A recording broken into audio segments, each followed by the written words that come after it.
Salam pulgirlər.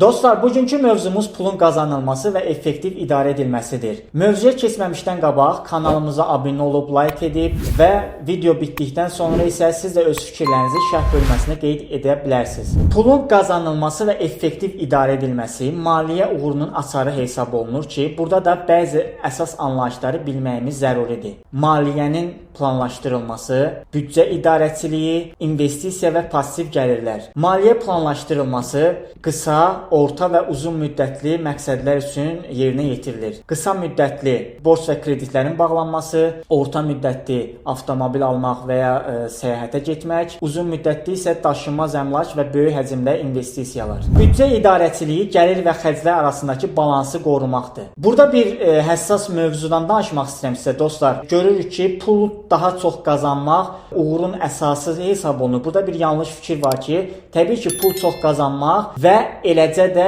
onu effektiv idarə etmək maliyyə uğurunun əsasıdır. İndi mən sizə real bir misal çəkim. Futbol həvəskarlarının tanıdığı Braziliyalı Ronaldinho, hansı ki onu top sehirbazı deyirdilər. Adam prime dönəmlərində milyonlarla dollar pul qazanıb. Amma hal-hazırda onun vəziyyəti heç də yaxşı deyil. Və bildiyim qədərilə ona Messi himayədarlıq eləyir. Yəni bu himayədarlıq olmasaydı lap maliyyə cəhətdən onun vəziyyəti heç də ürəkaçan deyildi. Yəni buradan belə bir nəticə yaranır ki, pulu tək çox qazanmaq yox, onu ağılla idarə etməkdir əsas məsələ. Pulu biz az da qazanıb ağılla idarə etsək, çox qazananların və ağılsız idarə edilənlərdən daha uğurlu sayıla bilərik. Büdcə idarəçiliyi mən rəqəm üzərindən sizə nümunə gətirim. Əgər bir şəxsin maaş və ya biznes gəliri 1000 manatdırsa, o hökmən 10%-ni investisiyalara ayırmalıdır ki, yerdə qalan 90%-ni, yəni 900 manatını o həm istəyə bağlı olan xərclərə, həm də zəruri xərclərə yönəldə bilər. Bu xərclər nədir? Zəruri xərclər kommunal ödənişlər, ərzaq məhsullarına verdiyimiz məbləğ, həmçinin kirayə və ipoteka xərcidir ki, bunlardan qaçmaq mümkün deyil. İstəyə bağlı olan xərclər isə dəyişir. Bunlar əyləncə, kino, geyim və restoran xərcləri və s. başa düşülür. Yəni burada nəticə odur ki, maaşın və ya gəlirin fərqinə varmadan 10%-ni biz investisiyaya yatırmalıyıq ki, müəyyən müddətdən sonra maliyyə azadlığına çıxa bilək. İnvestisiya nədir? Daha çox gəlir əldə etmək məqsədi ilə maliyyə alətlərinə yatırılan pula deyilir. İnvestisiyalar səhmlər, istiqrazlar, kriptovalyuta, daşınmaz əmlak, qızıl və digər qiymətli metallar, həmçinin biznes və startaplardır. Səhm və istiqrazlar nədir? Dostlar, bunu bəzən eyniləşdirirlər, amma bunlar arasında fərq böyükdür. Səhm odur ki, biz hər hansısa bir şirkətin səhmini alaraq həm ondan dividend gəliri götürürük, həm də o şirkətdə söz sahibi ola bilirik. Təbii ki, bunun riski böyükdür ki, şirkət gəlirə çıxmayanda, vəziyyət maliyyə cəhətdən yaxşı olmayanda həm biz dividenddən məhrum oluruq, həm də ki, aldığımız səhmin qiyməti düşə bilər. İstiqraz isə elə bil biz şirkətə borc veririk, yəni kreditor rolunda çıxış edirik. İndi buradan sual oluna bilər ki, şirkətin bizim pula, yəni bizdən niyə borc götürsün ki? Tək şəxslər, insanlar deyil də, həmçinin şirkətlərin də və eləcə də dövlətlərin də borcu olur. Misal çəkim sizə, ən böyük ölkə olan, yəni dünyanın super gücü olan Amerika ilə ən böyük borclu olan ölkə sayılır. Ki, hal-hazırda onun borcu 36 milyardı,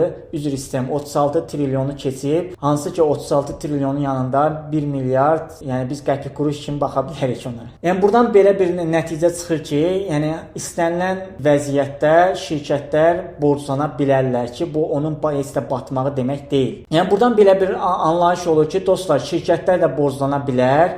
Məsələn, şirkətin böyük zavodu və ya fabriki var ki, hansı ki bu həm daşınmaz əmlak olaraq böyük dəyərə sahibdir. Amma əlində onun, yəni likvidlik üçün, yəni pulun axınına ehtiyacı ola bilər. Yəni buna ingiliscə cash flow da deyirlər ki, ehtiyacı yarandığından o istiqraz buraxa bilir. O əlində dövrü üçün pul toplayıb o pulla öz bəzi xırda problemini həll edə bilsin. Bu təbii ki, istiqraz buraxmaq həm şirkətə sərf edir, həm də ki səhmdarlara sərf edir. Yəni riskdən qorxan səhmdarlara ki, onlar istəmir şirkətdən səhm alsın, istəyirlər istiqraza sahib olaraq standart illik 5-10% arası dəyişir bu şirkətdən asılı olaraq gəlir götürsünlər. Şirkətlərə də bu ona görə sərf edir ki, məsələn şirkətə 1 milyon dollar pul lazımdırsa, o gedib hər hansısa bankdan onu götürsə, o minimum 15%, 10%, 20% əvəzində pul geri qaytarmalıdır ki, bu ona sərf eləməyə bilər. Onun yerinə də o istiqraz buraxaraq 1 milyonluq istiqrazın qarşısında özü elə 5% səhmdarlara verə bilir. Yəni istiqraz səhmdarlarına.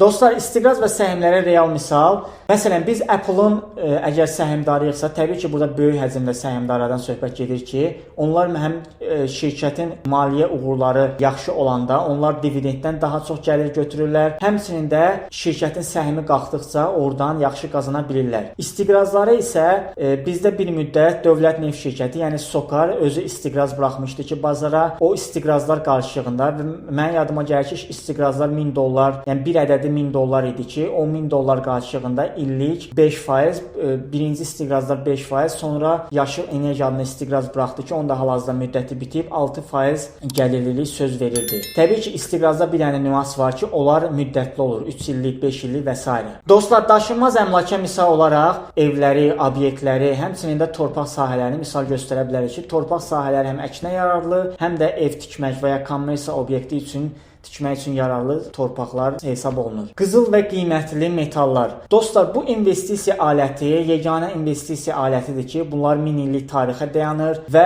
ən çox insanlar kriz dövrlərində, həmçinin də inflyasiyadan qaçmaq üçün bu investisiya alətlərinə yönəlirlər. Kriptovalyuta isə onların içində, yəni investisiya alətlərinin içində ən risklisi hesab olunur ki, bu qiyməti tez-tez oynayır, qalxır, düşür ki, biz onda ciddi məbləğlər itirə bilərik. Hə dostlar, startup nədir? Startup qlobal hədəfli, yəni 90% hallarda qlobal hədəfli və arxasında böyük texnoloji gücü olan bizneslər sayılır ki, o bizneslərə biz ilk anında inanıb yatırım eləsək, gələcəkdə çox ciddi geri dönüşlərini götürə bilərik. Real olaraq Amazonu, Google-u, Facebook-u, Apple-ı biz misal çəkə bilərik ki, buna ilk dövründə inanıb yatırım edən investorlar hal-hazırda milyardlarla dollara sahibdirlər. Sadəcə düzdür, bunlar indi görünən tərəfidir. Bunun belə minlərlə də alınmayan startuplar var ki, az öncə də söylədiyim kimi bu biznes çox riskli bir biznes aləti, yəni investisiya aləti sayılır. Passivlər insanın aktiv işləmədən davamlı qazanc əldə etməsi metodudur ki,